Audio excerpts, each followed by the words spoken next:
ఈ గురు యొక్క అనుగ్రహం ధనురాశి మీద పడుతున్నప్పుడు గత 11 నెలలుగా మనం చూస్తున్నాము.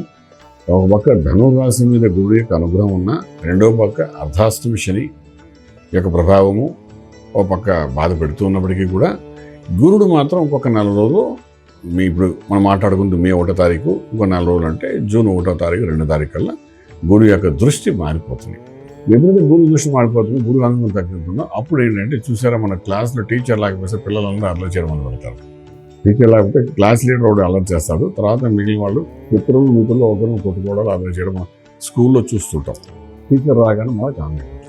అలాగే గురుడు యొక్క అనుగ్రహం ఎప్పుడైతే తగ్గుతుందో జూన్ 2 నుండి మిగిలిన గ్రహాలని యాక్టివేట్ అవ్వడం మొదలు పెడతారు. అంతవరకు వాళ్ళు చేస్తున్న యాక్టివిటీస్ మనకు తెలియదు. ఇది చాపకం నీళ్ళ కొన్ని పనులు చేస్తుంటారు. అర్ధాశంశం అనుకోండి, ఓ చేయవలసిన వాళ్ళని చాపకం నీళ్ళ చేస్తుంటారు. అంటే దాని ఇంపాక్ట్ ఇండైరెక్ట్గా ఇంపాక్ట్ చూపిస్తారు కానీ డైరెక్ట్గా చూపించారు. సో నేను అనేది ఏంటంటే ధనురాశి వారు ఈ నెల రోజులు ఏం చేయాలి, స్పెసిఫిక్గా దస్తావేజులకు సంబంధించింది ఏదైనా కొన్ని ఉంటే పర్వాలేదులే, ఎక్కడికి పోతాయి, మన అగ్రిమెంట్ రాసుకున్నాం కదా, అగ్రిమెంట్ రిజిస్ట్రేషన్ చేసుకోకుండా పర్వాలేదు, అగ్రిమెంట్ అయితే అయింది కదా, మనం కలిసి ఉంటాం కదా, పర్వాలేదు అని అనుకుంటే ఈ అగ్రిమెంట్ అయిన దానికి వాల్యూ లేకుండా పోతుంది. గురుడు కానీ పక్క జరిగితే అంటే గురుడు ఉన్నప్పుడు ఆ అగ్రిమెంట్ రిజిస్ట్రేషన్ చేసుకోవడం ప్రయత్నం చేయండి.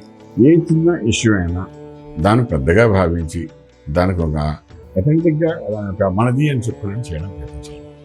వస్తువు అయినా కానీ, స్థలం కానీ, ఇల్లు కానీ ఏదైనప్పటికీ కూడా ఇది నాది అని అథెంటిక్గా జరిగేటట్టుగా ప్లాన్ చేయండి ఈ 4 రోజులు.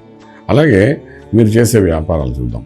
వ్యాపారాలకు వచ్చినప్పుడు అంటే ఏ వ్యాపారం మీరు చేస్తున్నా ఆ వ్యాపారంలో ఒకసారి ఏంటంటే కొన్ని ఇంప్లిమెంటేషన్, కొన్ని డెవలప్మెంట్స్ అనేది పార్ట్నర్షిప్లు జరుగుతూ ఉంటాయి.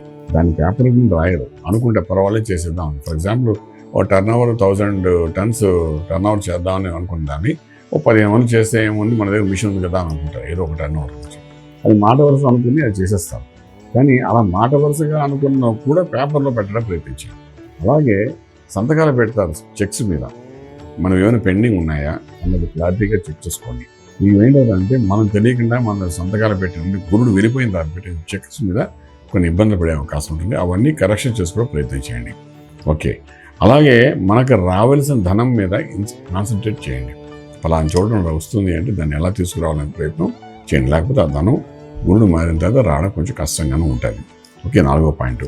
5వది ఏంటంటే శుభకార్యాలు, వివాహం కోసం చేసే ప్రయత్నాలు కానీ, గృహప్రవేశం, శంకుస్థాపన సంబంధించిన ప్రయత్నాలు కానీ, భూమి పూజలు కానీ, లేకపోతే ఒక స్థలం ఉంది రిజిస్ట్రేషన్ అనుకోండి, స్థలం రిజిస్ట్రేషన్ గురించి కానీ, ఇలాంటివన్నీ ఏంటంటే మనకి ఎందులే ఇంకో 4 రోజుల తర్వాత చేసుకుందాం, అంతా బాగానే ఉంది కదా అని అనుకున్నట్టు వదిలేయడానికి అవకాశం లేదు.